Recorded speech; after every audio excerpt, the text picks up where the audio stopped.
तो गाइस आज का आम बाहरी दौचु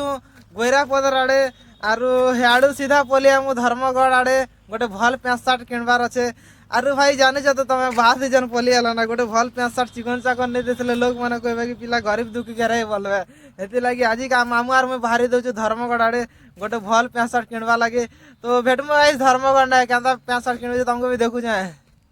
तो फाइनली गाइस मोर सांग रो दुकान के पलिया नो शिल्पा केन शिल्पा कछे बोलो शिल्पा देवक जीवा रास्ता पाके अच्छे रोड तरह ना अच्छे और नुआ नुआ सामान बना से इरा देखि पाछरो नुआ नुआ सामान बना से और आपण भी आसो थरे दुकान के और तमा दुकान रो ना काना होदा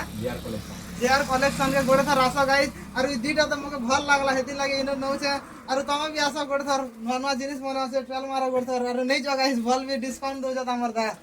तो भेटमु गाइस नेक्स्ट वीडियो रे और ई दुईटा काल के पिन भी और तुमके तका भी केता दिसमा जे।